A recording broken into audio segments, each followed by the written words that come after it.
Hello guys, welcome to my YouTube channel. Today we are going to start particle physics and the topic is classification of elementary particles, lecture 1. So, in this table you can see how the particles are divided. Elementary particles are divided into three parts: light particles, intermediate mass particles and heavy particles. So light particles are what? Leptons, intermediate mass particles are mesons and heavy particles are baryons. And these are the representation of leptons like electron, electron neutrino, muon, muon neutrino, tau, tau neutrino. Further, mesons are divided into three parts: eta, pions and kaons, and you can see the representation here in the table. Further, baryons are divided into nucleons and hyperons. Nucleons are represented like this and hyperons are further divided into four parts: lambda, sigma, xi and omega, and here's the representation. And sometimes this is also known as the cascades particles. On the basis of mass, elementary particles are divided like leptons, mesons and baryons, whereas on the basis of interaction, these are divided into leptons and hadrons. So what are leptons? Those particles which do not feel strong interaction. They feel electromagnetic and weak interaction. Whereas hadrons are what? Those particles which feel strong interaction. They also feel electromagnetic and weak interaction. Here in this table of leptons, you can see the mass of different particles which comes under leptons. Like for electron, mass is 0.511, electron neutrino 0, further muon neutrino, tau and tau neutrino. If you see the mass of tau here 1784, and according to mass it should be placed in baryon family, but its most of the properties were like other leptons. That's why we have put this tau here in the lepton family. And the discovery of tau particle disturbed this classification scheme, and therefore a new classification scheme was opted which was based on interaction. Now further, what are particles and antiparticles? Like to every particle, there is an antiparticle. And antiparticles have same mass, spin and lifetime as the particles. But they have opposite charge. They have opposite parity in case of fermions. And they have same parity in case of bosons.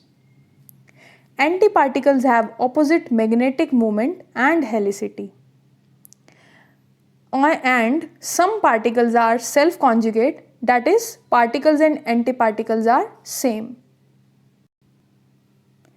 Here, number 1 is electron and positron. They have same mass and spin but opposite charge. They combine with the emission of photon, you can see here in this reaction. Number 2, proton and antiproton. Antiprotons are produced by bombardment of 6 giga electron volts protons. Now number 3 is what? Neutron and antineutron, and you can see the reaction here of neutron. Now further, neutrino and antineutrino. Neutrino is elementary particle that has 0 charge, half spin, 0 rest mass and nearly 0 magnetic moment. It has finite energy and momentum in flight. It travels with speed of light c and doesn't cause any ionization of passing through matter. The antiparticle of neutrino is an antineutrino. The difference between neutrino and antineutrino is only in the sense of their helicity. Further, what are elementary particles' quantum numbers? These are charge, spin, baryon number and further so on. So I am discussing here charge. The elementary charges are 0 and plus minus e. Spin. The spin quantum numbers is either an integer or an half order integer for the particles, so forth detected. Like for bosons, spin is 0, 1 and 2 up to so on. Baryon number. +1 assigned to all baryons, -1 assigned to all antibaryons and 0 for others. Then lepton number. Now lepton number for electron, muon and tau is +1, whereas -1 is assigned for their corresponding antiparticles and 0 is assigned for others. Now, what are strangeness number? This is represented by capital S. Now, for kaons, the strangeness number is +1, for hyperons -1, and for hyperons of this -2, and for omega this is -3. Now what is hypercharge? Hypercharge is represented by this. Hypercharge is equal to the sum of strangeness and baryon number of the particle families. So here's the equation. Now what are isospin and isotopic quantum number? A number of hadrons family have members having similar masses but different charges, and these families are called multiplets, and multiplicity of these family are given by 2i plus 1, where capital I is called isotopic quantum number.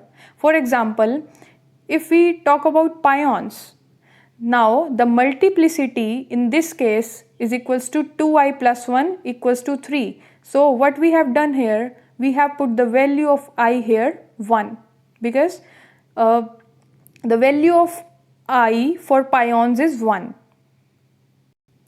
Now the components of isospin I in an abstract isospace in any specified direction governed by a quantum number is denoted by I3, and the possible values of I3 are restricted to plus I2 minus I, where I is an integral value. Thanks everyone, thanks for watching. Like, share and subscribe my channel. Thank you.